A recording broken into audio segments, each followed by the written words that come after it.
Welcome, Chiefs Kingdom, to another edition of the Out of Structure podcast on the Arrowhead Pride Podcast Network. I'm Matt Stagner, back here with my guy, Ron Kopp Jr. Ready to talk a little Chiefs. Chiefs are now sitting 5-1 after a victory over the Denver Broncos this week. How you feeling about Kansas City's chances? Yeah, I'm glad to see you back in the mix, Stags. We missed you last week. Caleb filled in for you. Shout out Caleb. Always does a great job with me on the AP film room.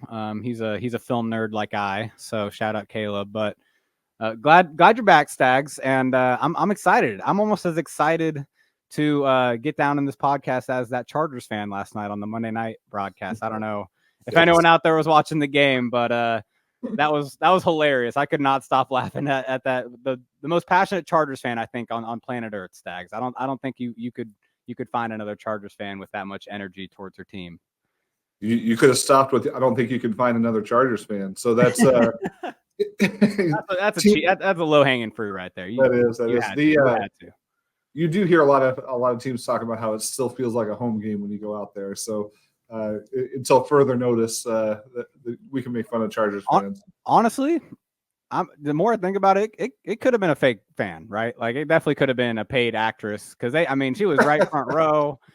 She was rocking that brand new jersey, and I don't know. I still that's a lot of excitement for the Chargers. I don't know, Stags. Is there any? Do you agree with me on that? I don't know. It's possible, man. That's LA.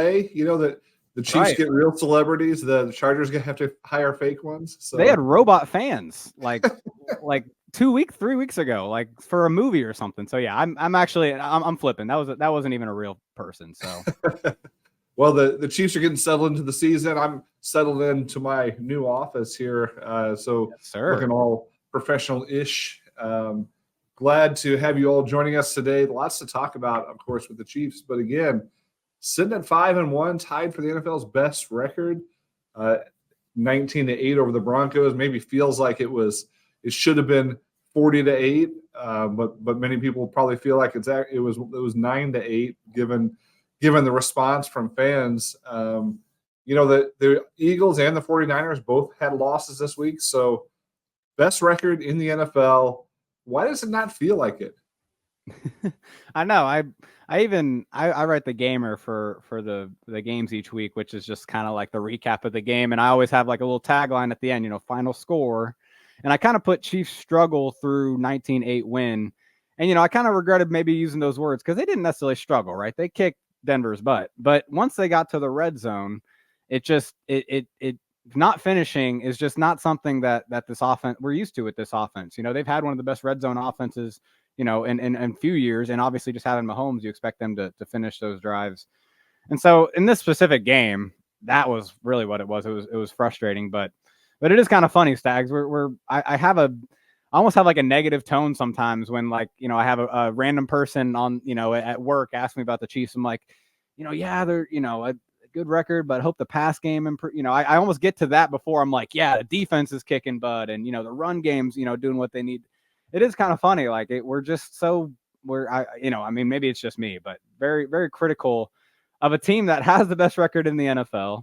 And honestly, could have the best resume. Obviously, we don't, who does that really matter? Obviously not. But if you look at kind of looking for BCS rankings here. So yeah, right. Yeah, there's no Fiesta Bowl that they need to qualify for. But if you look at, the best loss among the one-loss teams, really, barely losing to Detroit, who looks like maybe the best team, one of the best teams in the NFC. You could argue they look better than the Eagles right now. The Niners, obviously, I think you got to give them their credit, but barely losing to them without Kelsey or Jones.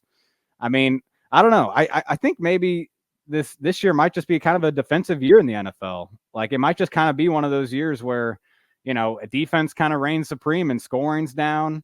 I actually have a stat here from Nate Tice of The Athletic. He said it's been the lowest red zone touchdown rate league wide since 2011 in 12 years. That's how kind of maybe the offense, it's kind of just league wide how offenses maybe aren't finishing, and the Chiefs are one of those. But you may have to just give credit to the defense, Stags, which the Chiefs have one of those good defenses this year. That's been fun to watch, this defense coming together. But yeah, on offense, I think this last week, it really felt like they were toying with the Broncos. Like they were trying out some stuff, maybe just to get it on film, maybe just to make sure that teams have to prepare for more weirdness coming from the Chiefs play calling in the future. It never felt like this game was in doubt. And I wonder if the coaching staff felt that way and used it as an opportunity just to try some stuff out. Yeah, I mean, you're not wrong. I mean, we had the reverse pass that Tony, Clyde almost fumbled to Tony, and then Tony threw up to Jerick McKinnon in double coverage, and then we had the fake field goal that turned into a tush push from 2 yards out on 4th and 2. My gosh, I think there's some legitimacy there, and hey, you can argue that that's the best team to play around with right now. I mean, that team, is heading in the wrong direction, and even with all these struggles we're talking about, I mean, the Broncos offense didn't give much push. So yeah, I mean, it was a weird game, but definitely not a game we need to overreact too much to. For sure. But yeah, I think we'll get to a lot of your questions about the wide receivers. We'll review a little bit, as we usually do, the instant breakdown and the winners and losers. I think I had a hard time finding losers from this game for the Chiefs when I was writing winners, losers. I had a lot more that I could have featured in the winners column, and we'll talk about that.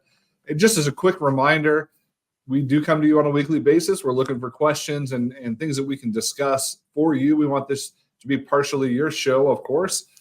So make sure you submit those questions on Twitter. You can also email them to the apoutofstructure@gmail.com email address, and Ron will pick those up for us. We'll answer questions just to have something fun to talk about, so don't be shy about putting your questions out there. But let's get right into your instant breakdown, Ron. What did you see this week other than what we've talked about so far?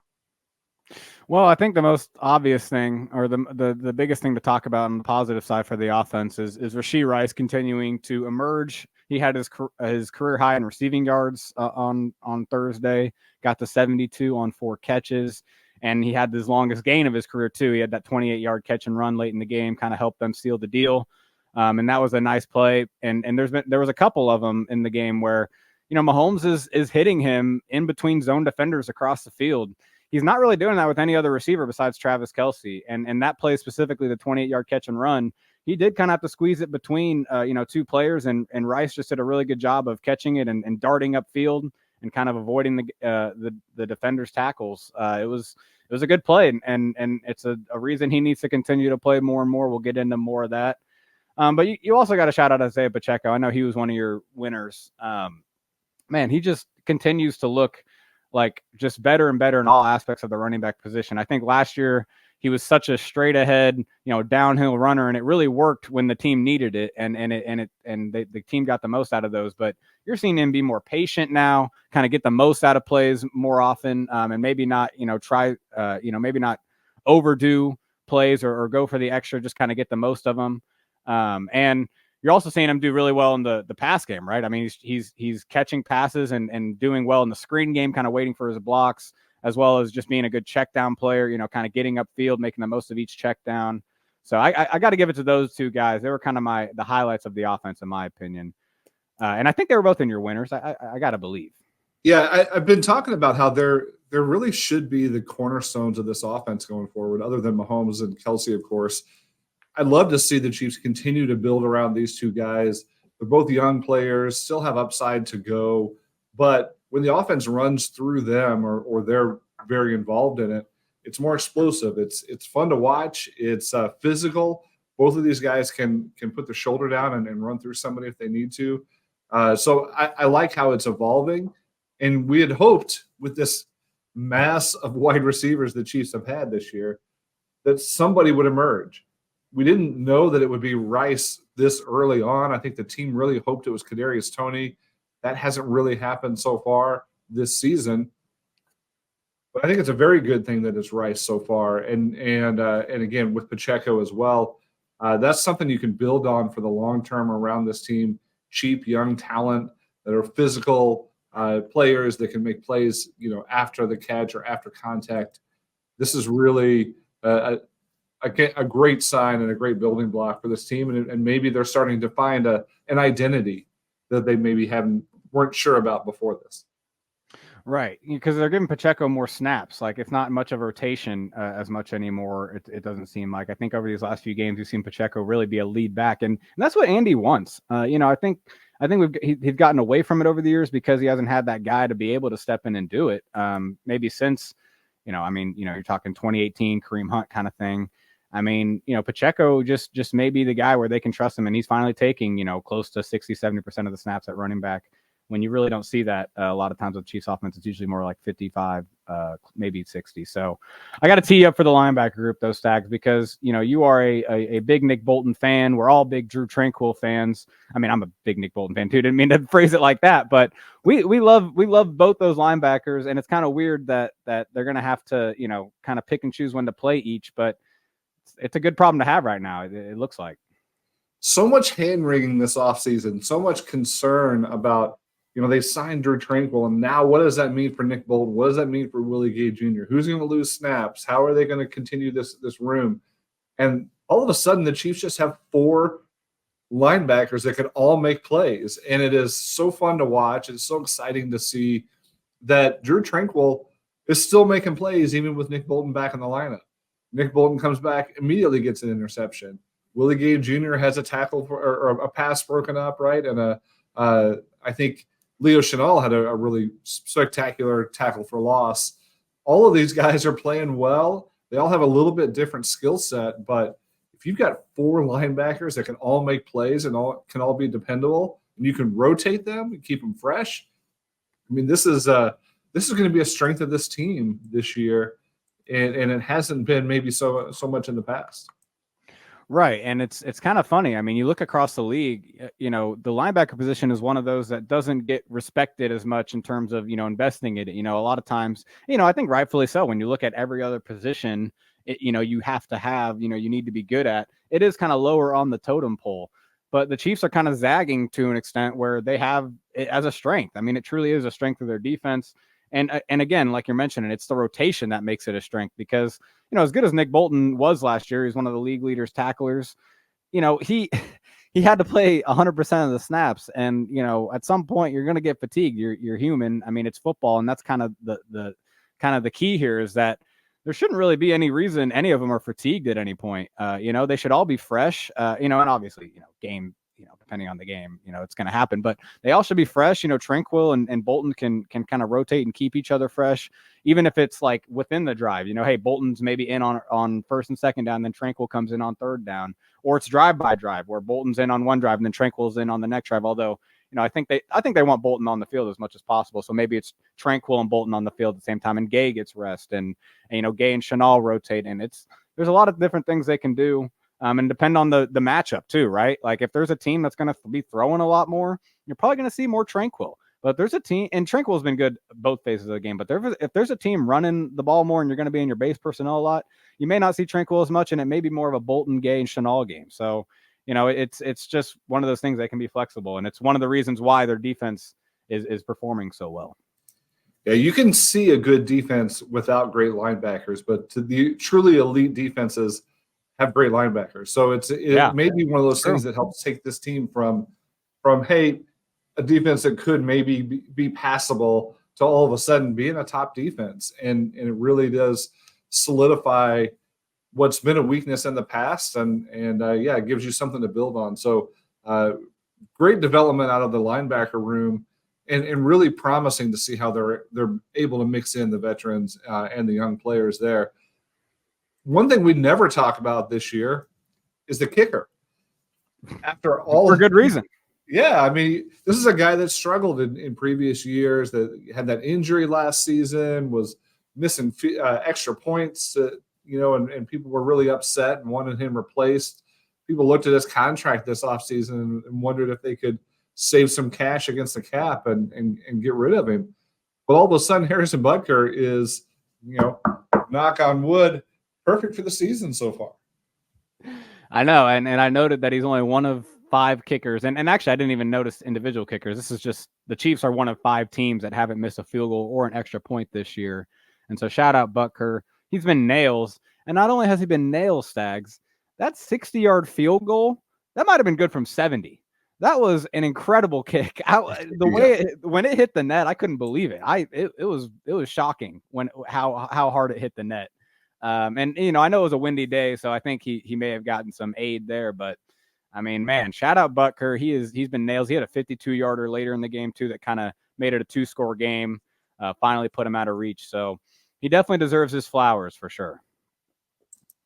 Yeah, I heard that he had made some tweaks in the offseason. Like he changed a little bit about his technique, and they felt good about where he was. Obviously, getting healthy makes a big difference for him, and not dealing with that turf in Arizona again. Hopefully, anytime soon. True. That's a good point. But they're going to need, they're going to need a kicker down the stretch. There's going to be some close games. This is a team that's not necessarily blowing everybody out yet, and so. To have a completely, worry-free kicking experience right now is nice. I mean, I'll put it out there. Justin Tucker hasn't had that good of a year this year. Let's get Butker an All-Pro. Let's get Butker some recognition, because he has been one of the league's better kickers in my opinion over the last half decade or so. Just with his range and his clutch. I mean, he doesn't really. He does really well in the clutch situation. So shout out Butker. Let's get him an accolade this year. You're telling me the Chiefs are going to have an all-pro kicker and all-pro punter to go along with tight end, quarterback. I forgot about Tommy. Defensive line. I mean, this is good problem to have. Yes, sir. Yeah, but I before we move on to the out of the Insta breakdown, just with the red zone woes again, and this can lead into actually our next topic. It just feels like, it was so easy for them to get into the red zone, right? Because the run game was working. The Broncos are playing a lot of zone, and Kelsey and Rice were kind of tearing it up to an extent. But as soon as they get into the red zone and it tightens up, and defenses kind of don't have as much ground to cover, right? And you have to maybe trust more tight windows. And we saw Mahomes kind of not trust those tight windows at times. Actually, on his interception, I kind of highlighted on Twitter, but he had two places to go with the ball. Not necessarily they weren't necessarily the most open windows, and I noted Denver did a good job of closing those windows. But at some point, that's better than a sack, and you got to trust your receiver to come to go get the ball. I mean, one was Kelsey, and he has trusted him obviously to do that. Kelsey was pretty tightly covered, but all that to say, that interception was more of, I think, him being desperate to not go, get out in the red zone again. It was the second time down there. They failed the first time getting down there. He has his ankle wrapped up and he's trying to still make a play. He might have been trying to throw it away and the ball got tipped a little bit. It was hard to tell. But I think he was maybe trying to still make a play on that one interception. I don't know. So I think that was more just, Mahomes being annoyed with them not getting touchdowns in the red zone and trying to make a play. And I don't think we need to worry too much about it, but we'll talk about the receivers because I think it's a big point of it. I don't know. What did you think about the overall red zone offense? Yeah, it was frustrating. Again, this is the difference between this being a blowout and it being a 11-point win. I mean, it's still a two-score lead, and it's something that they had throughout the game. They were really never in position to really worry about it. But yeah, you'd like to see them convert on some of this stuff. That fake field goal, I love fake kicks, but it seemed like it was telegraphed. It seems like they were ready for it. And to run, that what would you call it? The brotherly shove, tush push. There you go. Can you call it that in Kansas City? We need to come up with a Chiefs name for that, but they don't do it enough to where they're good at it, obviously. And to do it from 2 yards out on a fake field goal without your ideal personnel in there probably was an odd decision for sure. Yeah, wasn't a big fan of that. But again, one of the reasons why they weren't getting stuff done maybe in the red zone was, this receiver room is just kind of giving, Mahomes maybe some hesitation, some uncomfortability. We've seen it all season. They're trying to figure it out. I wrote for the site this week about, there's a way they need to shake this up a little bit. And they're kind of forced to, because we kind of buried the lead here a little bit with one of the key injuries in this game. Justin Watson goes down on a target, deep. Should have caught the pass. It was a great ball, great throw. Didn't catch it, and then dislocated his elbow on the way down. He'll be out a few weeks at least. He has not gone on IR, but I know Pete is speculating that he may go on IR at some point, depending on. But, it may not be as bad as they think either. So maybe it won't be an IR situation where he needs to miss at least 4 weeks. But that's going to force them kind of to shake up the receiver room a little bit. And so we'll go to Thomas Ramirez's question at TER03 on Twitter, at always asking good questions. Appreciate you, Thomas. Do you think with Watson out, this is a good excuse to finally give Ross and Rice more snaps? And so my answer to that is, first of all, Rice is getting more snaps, and I do think naturally this could lead to Rice getting even more, although, it's not like Rice is a direct replacement for what Watson does for this offense. But Ross, it is an interesting point, Stags, here, is that he is kind of maybe not the same type of player as Watson, but he can fill a similar type of role as in terms of getting downfield, being a downfield weapon, maybe not necessarily getting separation downfield and winning with speed like Justin Watson does, but maybe someone Mahomes can say, all right, nothing's working. I'm just going to throw it up to this guy on the sideline like we saw against the Vikings and let him get a 20-yard catch over a dude. I don't know. Do you think that's a reasonable solution to kind of maybe Watson going down, or how do you what do you like about the receiver room? Maybe if they don't have Watson here for a few weeks. People have been down on Justin Watson, right? Nobody wanted him to make the roster. It was one of those contracts that had some scratch in their heads. But yeah, he's definitely on pace for a career best year, averaging 21.9 yards a catch, which is pretty phenomenal. And the Chiefs have, for all of their strengths, have not been amazing at throwing the ball way down the field, right? They get some yardage, but they haven't had a lot of the deep pass success. MVS has been very inefficient.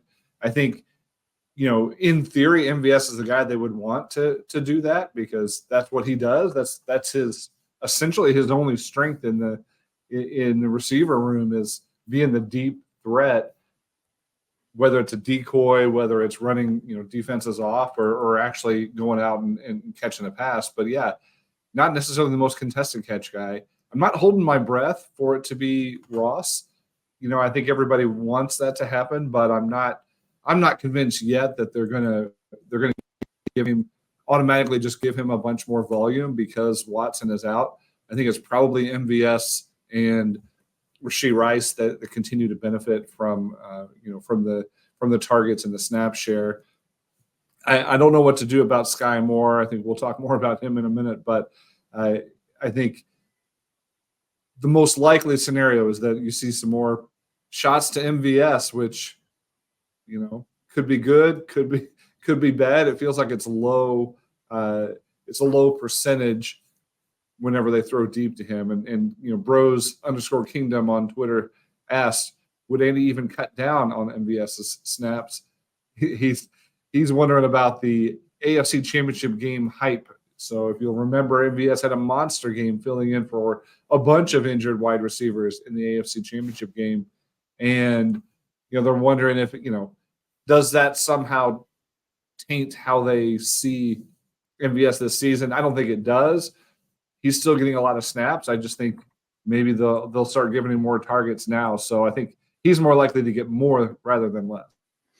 Yeah, no, you're right, because MVS is the snap leader. He has been all year. He is getting plenty of snaps, and he's running those deep routes, or maybe not all the time running the deep routes, but because this is kind of the thing I've noticed, maybe especially over the last 3 or 4 games, is that when they're running their kind of deep vertical concepts where Watson and MVS are both on the field, it seems like a lot of the times MVS is the one maybe running more of the shallower or kind of just, it's not actually going to be a route to throw to on 3rd and 15 or 3rd and 12. And Justin Watson is running the deep shot and they may be taking advantage of the fact that teams would think MVS is more of the primary vertical threat and Justin Watson is the secondary threat. But I almost honestly look at it as Mahomes, kind of maybe being in the coaching room or maybe went in the game planning saying, look, I'd rather throw to Watson down the field instead of MVS. And that's why he's getting those primary opportunities down the field. That's why you keep seeing Watson be the guy on the receiving end when Mahomes is throwing down the field. And so I am a little worried that, that the MB that's because maybe he hasn't had that same connection with MBS. We've seen it, right? Last year, it was the entire year they kind of would just be either he would throw too far for MBS on the vertical or too short, right? He'd have to stop for it. This year, we haven't really seen it necessarily, get on a better page, but it hasn't been bad either. So maybe they just need more opportunity. And so, yeah, I think MBS is definitely going to get, is going to have to be the guy filling in for Watson in terms of like the being the primary deep threat now. But there does have to be two maybe guys going down the field a lot of times from those outside positions while the slot players work intermediate and short. And yeah, I just think Ross could be one of those guys, but it could be also a Sky Moore thing. Maybe they give Sky Moore more opportunities to be more of a downfield receiver, even if he's not the fastest dude, even if he's not, necessarily the game breaking speed, take the top off like MBS is, but neither is Justin Ross. And obviously Ross has the contested catch ability. Maybe Moore doesn't, but Moore can run his routes. And he had and I highlighted on Twitter the last drive of the game against the Broncos. He had a very nice, route deep out where he kind of set up the corner inside and made a nice wiggle out, created separation. Mahomes got him the ball. It was a first down. It was a big play. Maybe we just need to see more of that with Sky. And instead of trying to give him these opportunities where he's the slot receiver and you get him the ball, in the flat and you expect him to like make a guy miss. And like, that's not really what he does. Like I thought maybe it could be what he does, but we've seen him do it at times, but guys like Rice and Tony are just so much better in space, trying to make guys miss and making the most out of those kind of plays.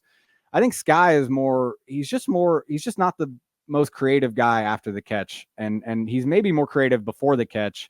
And maybe they need to kind of play into that more instead of just making him the jet sweep guy and the quick screen guy. Cause I feel like he's not maximizing those plays while Rice and Tony are. And we keep talking about Rice. Rice is doing everything well. So it's hard that you can't say, hey, you need to have Rice do this. You need to have Rice do this, do this. That's why I keep mentioning Tony. I think Tony's main role needs to still be those quick screens, jet sweeps. But at the same time, I don't know. I get why they're using Sky there because he has had those successful jet sweeps this year. But I don't know, Stag. Sky is just a polarizing player right now, and a guy that to me, it's like the coaching staff needs to help him out a little more, but he also needs to take advantage of his opportunities. So what do you feel about Sky, kind of in that perspective? Yeah, it's been a really frustrating year for him, and I'm sure he's frustrated as much as fans are about it. But the efficiency's not there. Like you said, the run after catch has been hit and miss at best. I think. Is it just that Sky and Rice are both best at slants? Should they just be running slants all the time with these guys, or like a little out route or something that allows them to create some separation at the top of the route, make a catch and move the chains? It just doesn't seem like, as you said, maybe the coaches are putting them all in the right positions to do exactly what they do best. I think I don't want to give up on Sky Moore. I think he's somebody that could still be useful, but we're starting to get into pretty concerning territory after a year and a half of NFL snaps, pretty substantial snaps, not a ton of production. So I think the concerns are valid at this point. Well, no, and it's a good point you bring up about like the slants, right? It's like, well, that is kind of where Rice and Sky look the best. I mean, you see Rice this last game against Denver, they run that RPO slant, Mahomes throws it to him over the middle and he just charges downfield. He gets ahead of steam and he makes 20 plus yards. That's that is where Rice at his best. Sky is also very good at releasing off the line and getting, downhill, once he gets the catch, right? And so he can be, in an extent, used that way. And here's another part of this whole problem is that Mahomes, he doesn't look as comfortable to me throwing across the middle right now, except if it's Travis Kelce.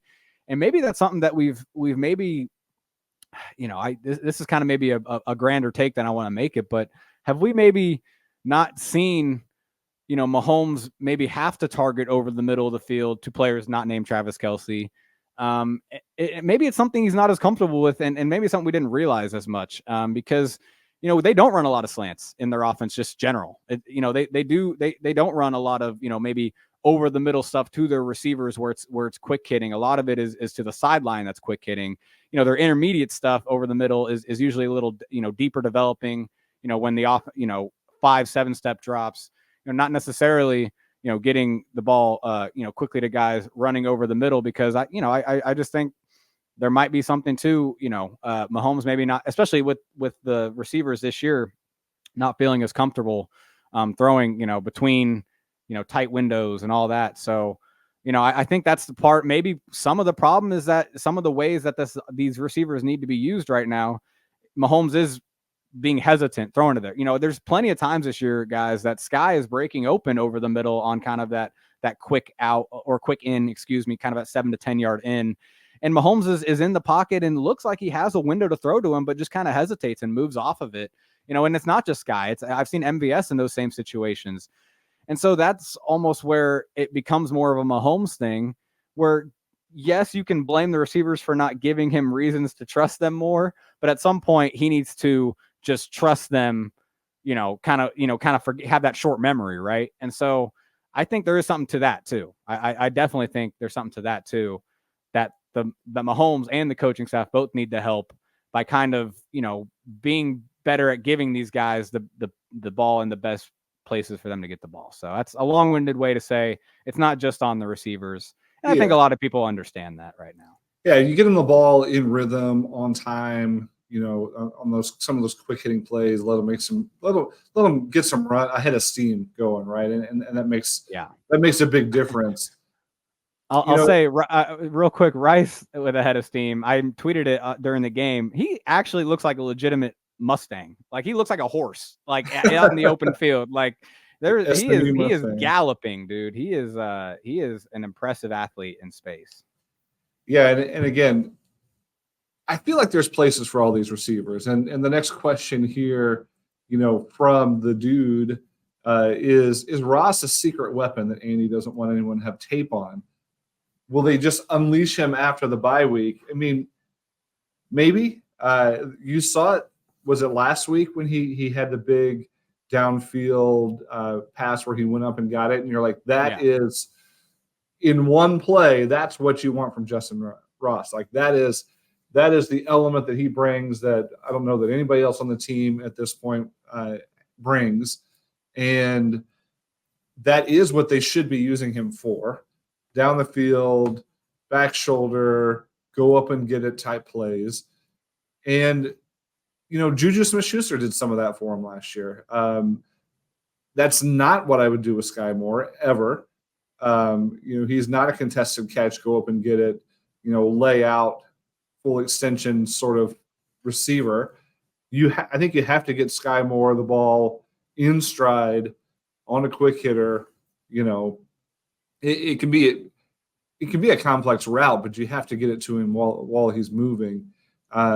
Ross can be the guy that they use to go up and get it. So is he holding him back? I don't know. Maybe they're just not quite there with him yet. You can hear it in some of the coaches' comments. It's like, he's doing a good job. He's learning a lot. He's getting better every week. It's all coach speak. But at some point, you hope that they sort of take the next step with him. Maybe it's after the bye week. Maybe it's just something that he has to be eased into the offense. But as you see receivers finding their role, you see, as I mentioned, this team finding its identity. Maybe your featured guy is Rashee Rice after Travis Kelce, and then they just have very specific routes and roles for the rest of these guys. Yeah, and hey, Ross could probably help in the red zone. I mean, we just saw them go 1 for 5. I think one thing they're missing this year that maybe they had in years past is a Jody Fortson type, receiver, pass catcher that can line up outside and go up and get it, or line up in close and catch it over the middle. Not that they've ever really had Jody Fortson for any extended period of time. Yeah, no, hey, he had the strong run last year, so gotta give him credit for getting the full year last year. But at the same time, I think in the Minnesota game, we did see they did have a red zone play where they isolated Ross on one side, tried to throw him a slant. He kind of dropped it. It was kind of a tightly covered play as it was, but so I think to answer the question, I think we are kind of seeing it. You're kind of seeing them try to find ways to use him.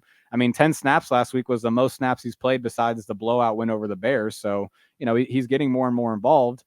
But I think this Watson injury is like to our earlier talking point, I just feel like it might actually, give him more opportunity just as an outside receiver having to eat snaps. Because I think a lot of what Watson, MBS, and Ross do as perimeter receivers is just run deep routes, even when they're kind of not even supposed to be thought about being targeted, right? Like a lot of that time is just, or blocking on run plays, right? They're going to rely on Ross to do that because Watson was a decent blocker. So he's going to get more snaps naturally, but it will be interesting if his usage goes up, and it just may with Watson injured. Yeah, he'll definitely have to do all the little things as well, and maybe that's what they're waiting on. Is I haven't noticed Ross as a blocker yet, but he has the size to do it. I don't know that that's been his forte in the past, but maybe they're looking for some of that nuance, some of those little pieces of dirty work before he gets a bigger role, and that'll develop as the season goes on. All right, Sags, I think it's about time. It's about time that we play everyone's favorite game. What Chiefs player am I, or what NFL player am I? Because this Chiefs player also played for the Chargers, our upcoming opponent, and that's the game every week. We try to I give clues to Stags, and he has to guess what player I am referring to. And what Chiefs player am I? Well, I was drafted by the Chiefs in round 2 during the late 2000s, and I played 6 years here before leaving in free agency for the Chargers. The only 2 teams I played for in my career. I made 1 Pro Bowl in KC my last season when Andy Reid came in, but started all 6 years for that up and down defense in that era. And I'll finish with this. I went to a reputable school for NFL DBs, and the Chiefs actually dipped into that talent pool through the draft recently. So the Chiefs have recently drafted a defensive back from the school that this player attended. So interesting. A lot of clues for you there, Stags. I'll have to get your answer on the other side here. And we're back on the Out of Structure podcast. Thanks for sticking with us. Again, it's Matt Stagner here with Ron Kopp Jr., and he's attempting to stump me once again on the what NFL player am I? So you're talking about somebody who played for both the Chiefs and Chargers. Does that mean it's a previous – he's not a current Charger or Chief? No. This guy is not in the league anymore. He's done. He's gotten his flowers for what he's done in his career. So you had me until we came back from break.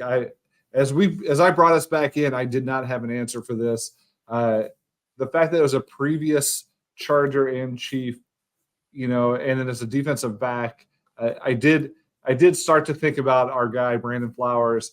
That last hint was maybe a little bit over the top, but yeah, I would have actually had it anyway. I think Brandon Flowers is a good one here. It's somebody that you almost forget played for the Chargers. Yeah, I'll honorable mention. Almost went with Donnie Edwards. Almost went with Chris Chambers, and I almost went with Chase Daniel. But I was like, that'd be too easy. I don't know what hints I could give you that you wouldn't get. So yeah. So I think Brandon Flowers. Vautech. Shout out Vautech. Jamari Connor is a Vautech alum or prospect. So. If you look at the current Chargers depth chart, though, there's not as many Chiefs connections on the current list. I know there's not. so you had to go back a couple years for this one, and I respect that. All right, let's jump into the mailbag questions with a longtime host, first time question asker, Ron Kopp on Twitter. What do you think about the Chiefs potentially signing Frank Clark? Do you want to answer your own question, Ron, or do you want me to start off on this one? I'm asking the question, so I want you to answer this first. All right. So Frank Clark, as many people have heard, was recently released by the Broncos. Yes. Somebody that Chris Jones lobbied to have come back to Kansas City, that most of us thought they would try to figure something out and have him come back. It didn't work out for cap reasons this offseason, but there's plenty of love between Clark and the Chiefs. It's a very obvious connection to say, hey, if he's going to sign somewhere for vet minimum or whatever, it makes all the sense in the world for that team to be Kansas City. I am perfectly on board with this idea. I don't think that it's going to be a huge impact. I don't think it's going to be somebody who's going to take snaps away from anybody. But if you, for example, no offense to anyone involved here, but if, For example, if you demoted Malik Herring and brought Frank Right. Clark in and put him in that spot, would anybody lose any sleep over Malik Herring being on the practice squad and Frank Clark being on the active roster? I've seen some even suggest put Frank Clark on the practice squad, having be a guy that's in the locker room, that's motivating everybody, that is there if you need him, but not necessarily taking up a roster spot. I mean, any of these outcomes to me are positive. I don't see any downside to any of that. Sure, if they signed him and immediately made him the starter and benched George Karlaftis or Felix Anudike-Uzama, then yeah, you'd worry about that a little bit. But I don't see that happening. I think it would be a depth move, a locker room move, and one that would be welcomed by most. So yeah, why not? Yep, we're pretty much on the same page there. I definitely like the idea of the practice squad for him, just because, first of all, he hasn't played much this year. I don't know exactly. I know he had some, he's what do you know? He's had illnesses, I think, this year that have kept him out. But at the same time, that's a dumpster fire in Denver. Frank's the kind of guy, that's probably going to play when he wants and not play when he doesn't want to, and that's why you're seeing him a free agent now. So, I'd love to see him in Kansas City. The Malik Herring point is the point to me to make, is that Malik Herring is actually playing like a role that I would love to see Frank play, in that he's kind of just spelling Karlaftis or Dana on a drive-to-drive basis whenever they need a rest. And he's not really playing on pass downs ever. He's really only playing on early downs. And I think Malik Herring's a big enough guy where, he's holding up against the run. But I think Frank can do that even if he's not the biggest guy. Frank can still do that. I mean, that was one of the things he was still very good at, just understanding leverage, understanding how to kind of, take away angles from blockers and stuff. And then at the same time, if the offense is trying to catch them in their base or their sub package, on the defensive line, and trying to, they've done that plenty this year where defenses try to take advantage of the Malik Herring and Neil Farrell being in the game, because the Chiefs are trying to rest Chris Jones and Karlaftis on first and second down. Then Frank can really, tee off if he wants to. And if he's still got any juice, then that's when he's going to be able to show it. And I would say he probably has more pass rush juice than Malik Herring. Malik Herring is a guy I was, a fan of in training camp, but he is more of just a snap eater, more of an inside rusher on pass downs. He's never really going to win around the edge. Frank still, has, that maybe. That's the thing. I haven't seen Frank play this year. He may not be, necessarily good at rushing the passer, but I do think he can eat snaps to the Malik Herring extent, like you mentioned. So, and even if they don't want to do that, again, there's room on the practice squad. He's more valuable than, I don't have the practice squad in front of me, but there's probably someone they can ditch on the practice squad that'd be more valuable to have Frank around for the playoff stretch here. So I like the idea. And you mentioned the playoff stretch.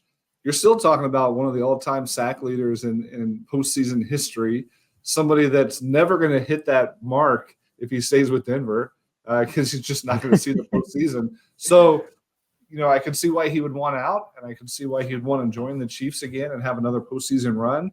Maybe they find a spot for him to get a couple more sacks and break that record. Well, hey, and the other thing too, talking about him being a veteran, I mean, what other veteran is there on this defensive line? You talk about Chris Jones, like he's more of your emotional leader. Maybe he is getting more mature, I guess. Maybe as a I shouldn't say maybe a soul to soul leader, kind of a man to man leader. I think that's where you got from Frank Clark, right? And I think you could use a little bit of that. You got a lot of youth right now in the defensive line. It might be nice to have a little bit of a veteran voice in there for the playoff stretch. A guy like Felix Anudike-Uzama getting a few more moves under his belt for the playoff stretch. I think it's a really good idea. I really like the idea. The more and you've got a rookie pass rusher that hasn't seen the field much yet that could probably use some work. Who better to work with him, off on the side than Frank Clark at this point? So, absolutely. Yeah, I think there's a lot of reasons why you'd want him back. And again, I can't think of any reason not to. Sure, if he's asking for $12 million a year or something like that, it's sure that's going to be an issue. But otherwise, hey, whatever, go for it. Jake Wilson, at Jake for now, our guy. True or false? Fans should expect the Chiefs to just figure it out on the fly this season. So, he also says keeping each season's Super Bowl shot viable does this rely on unproven players in order to make it happen? So Right. So there's no like set formula for the Chiefs this year. They're just gonna figure it out as they go. Is that true or false? Well, he kind of maybe makes it a little looser of a thing than it is, right? Obviously, the Chiefs aren't just figuring out as they go. They're still like he mentions the cornerbacks last season, the receivers this season. Like they still had that plan to throw a bunch of a quantity of players at those positions and kind of hope something sticks. The cornerbacks last year, obviously that worked out. We don't know for sure yet if the receiver room that completely works out for this year, but I think that is a strategy. I don't think that's necessarily figuring out on the fly, but I get what he's saying. And I think there is truth to that. I think there is truth to the fact that, the Chiefs are going to have a deficit in some capacity almost all the time because they have Patrick Mahomes. And if they're going to sign Chris Jones, then especially because you're going to have two of the most expensive players in the NFL, especially if Chris Jones keeps playing like this. I mean, imagine the deal he's going to be able to ask for in the offseason. And or shoot, maybe they can get that done this season before too long. But at the same time, it's a good point, and I do think Chiefs fans are going to have to get used to it. The interesting thing is kind of predicting what the next one will be. Is receiver kind of the one this year, and maybe it's just going to continue to be the one maybe for until they figure it out. But is tight end going to be the position in a few years? Is offensive tackle or going to be the left tackle going to be that position after Donovan Smith? So I think there's always going to be some sort of deficit they kind of have to work through. And I mean, left tackle is kind of it right now. They had to just throw Donovan Smith in there, and he's playing well, so that's not a bad thing. But this is an interesting question, Zach, but I do think there's some truth to it for sure. Yeah, and I think when you have a young team like this, it's going to be the case a little bit. You have to figure out what you have. It's not that they don't have a plan or that they don't have, talent. It's just a matter of throwing everything at the wall and seeing what sticks, for lack of a better way of phrasing it. I think you've got wide receiver for sure this year. They've been doing that with. They're targeting 10 receivers a week and hoping somebody stands out. And I think, as we talked about before, Rashee Rice is starting to be that guy that is standing out. So as long as they can keep winning while they do it, I don't see a problem with it, but I think it's just one of those things that you have a young team and like you said, a couple of really expensive, high-profile players. A whole bunch of guys have to come in and sort out the rest of it. So they have to find their identity. They have to find roles for all these guys. They have to find some folks who are going to stand out, and that's something that's going to evolve as the season goes along. But that's sort of true every season. Maybe it's just more noticeable this year because it's wide receiver. Because that's such a big part of what you see on film. Maybe you don't notice, even defensive backs. To get to Thomas Ramirez's question, maybe you don't even notice the defensive backs as much. So last year it was DBs trying to figure it out.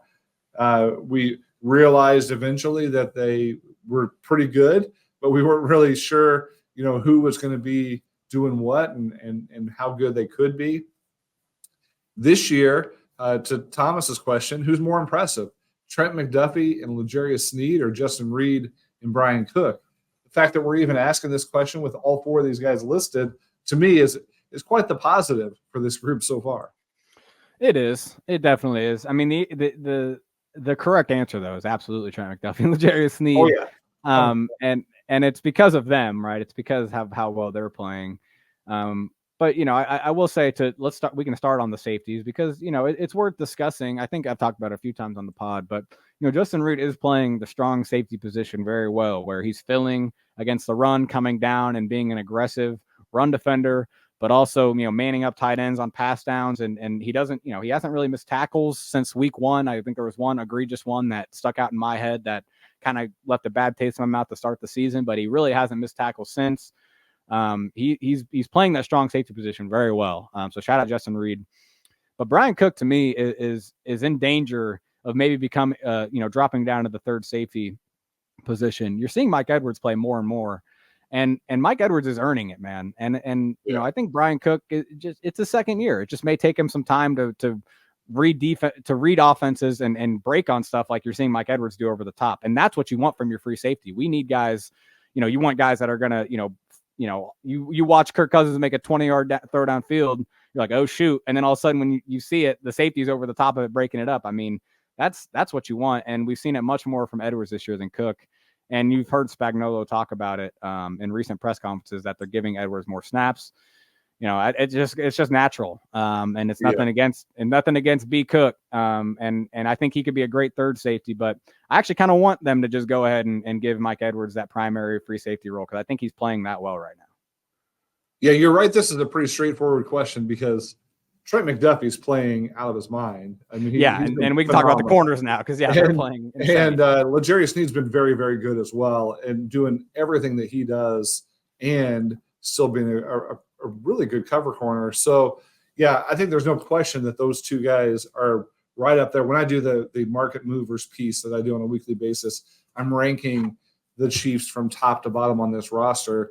McDuffie and Sneed are getting close to the very top of that list, and really what you would call elite players at their position in the NFL, and right up there with the best any team has to offer. So I think they've been so impressive that even if Brian Cook was playing great ball right now, I'd probably still say Trent McDuffie and L'Jarius Sneed for this question. Yeah, I'm not worried about Cook. I think that 3-man rotation is going to be just fine. But you're right. Edwards and Reed have been more of the playmakers so far. Yeah, no, I definitely the cornerbacks this year, because I even think Josh Williams and Jalen Watson are switching off and playing very well in that third cornerback spot, obviously too. But man, McDuffie's ability to stick on guys, and even if he's outsized, like he's just there, and so you're gonna have to make a great catch, if you throw at McDuffie.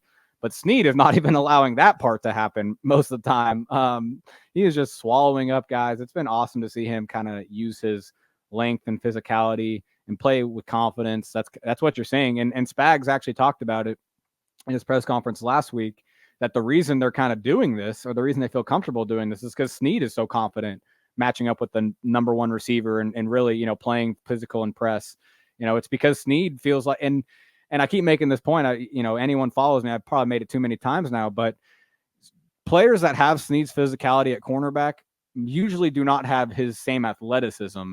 And so that's allowing him to maybe recover and be, if he does lose that, that initial battle at the line of scrimmage, he can recover maybe better than some of these other corners that beat up receivers at the line like this. Comes to mind like Sean Smith was a great press corner back in the day, but if he was beat off the line, man, it was over.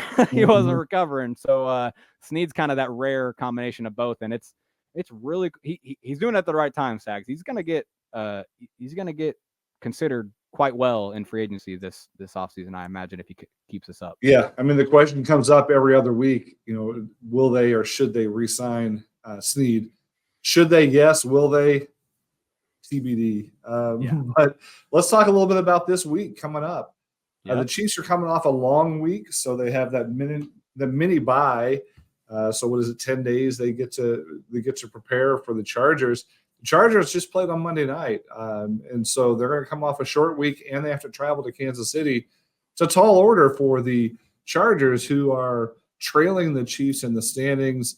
The fact that they're sitting at 2-3, the Chiefs are 5-1. Again, we talked about the Chiefs being at the top of the AFC.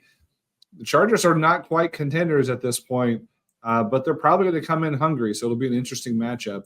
What are your initial thoughts about where the Chargers Monday night game, first of all, and then how they stack up against the Chiefs?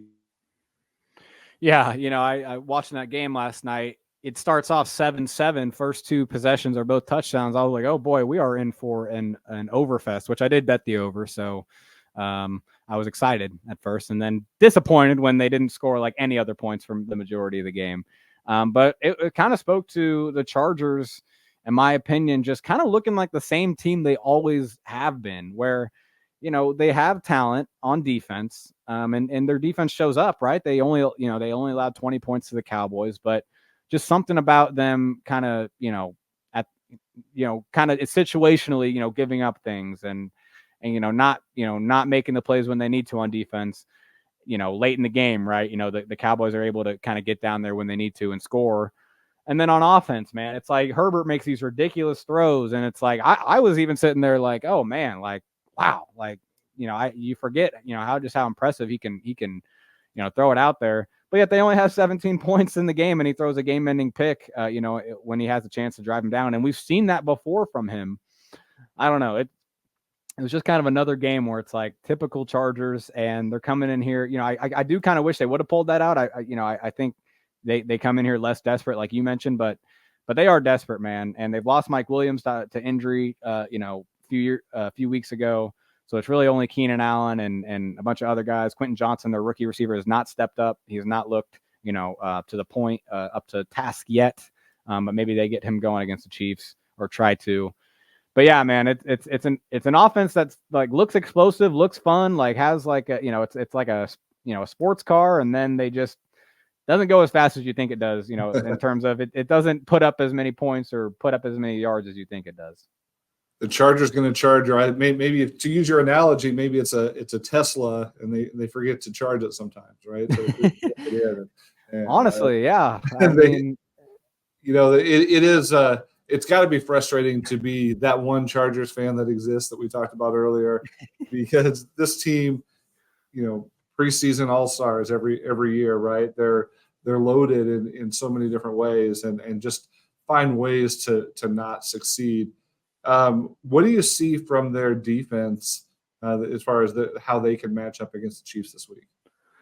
So they do have some pass rushers that is always worth noting and kind of maybe taking worry of to an extent, because they still have Joey Bosa and Khalil Mack, but shout out my draft nerds, their third rusher is also coming on very strong, rookie Tuli Tuipulotu, who I was and many were on the AP staff big fans of going into the draft. Shout out Rocky, he had him higher than any of us, I think. And he's playing like it, man. He is a guy that flies off the edge. He's a big dude, but moves super well.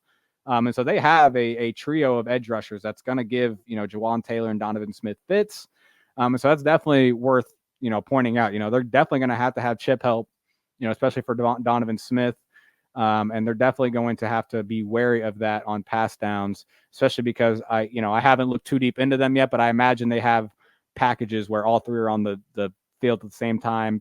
Tuipulotu maybe rushing from the inside, or maybe even Khalil Mack or Bosa, and that's a lot to handle. Those are all. Khalil Mack had like 6 sacks a couple weeks ago. I mean, he's playing well right now. Literally, I was about to make that point. Is that this is somebody who used to be just a game wrecker, and then you didn't hear much about him, and then all of a sudden he breaks out. 2 weeks ago against it was against the Raiders, yeah. The beloved Raiders had 6 sacks. That was an insane game for him. They had no answers for him. You would think that the Chiefs are going to be able to scheme up some things, give some help. Patrick Mahomes is better than anybody probably at this point in the NFL at eluding a rush and not taking unnecessary sacks for the most part. I know he took one this last week, but in general, he's pretty good at that. So they'll find ways. But yeah, those guys can hurt you. Mack, Bosa, for sure have been that combination over the last couple of years. And Derwin James still being that dude that gives the Chiefs fits, has finds ways to make plays all over the field. Last time these two teams played, I thought there was 3 Derwin James on the defense at a time. Like he was showing up everywhere, and Travis Kelce surely hasn't forgotten being body slammed by him near the goal line. So this is a defense again. When healthy, they're absolutely loaded. It seems like they might be a little bit more susceptible in the secondary, but they certainly have the pass rush. Yeah, and stats wise, they are one of the league's worst defenses. They give up 5.8 yards per play this year, which is the third highest rate in the NFL. They haven't forced many turnovers this year. It's definitely something where they're not necessarily stats wise. They've been put on. They've been the Dolphins went crazy on them, which I guess they're going crazy on everybody. But they're definitely a defense that can be exploited. But in these AFC West games, in these games where Staley has gone against Andy Reid over and over, I would bet on this maybe being more of a, kind of a slug it out kind of game than a high scoring affair. Absolutely. Anything can happen in AFC West games, especially Chiefs Chargers always comes down to the line, right at the wire. I think whoever has the ball last is, usually ends up winning these games. The Chiefs have had some walk-offs against the Chargers in recent seasons. So certainly going to be one to tune into this week. Continue tuning in to the Out of Structure podcast and all of the Arrowhead Pride podcast network. We'll have you covered from beginning to end. Plenty of good content on arrowheadpride.com. Make sure you check out Ron's analysis of the wide receiver room, especially. I think everyone is going to find that useful and good check-in to see where they are at this point in the season. So thank you for spending some time with us today. Look forward to talking to you again next week as the Chiefs hopefully earn that 6-1 record and stay on top of the AFC. But for Ron Kopp Jr., Matt Stagner, thanks again. We'll talk to you next week.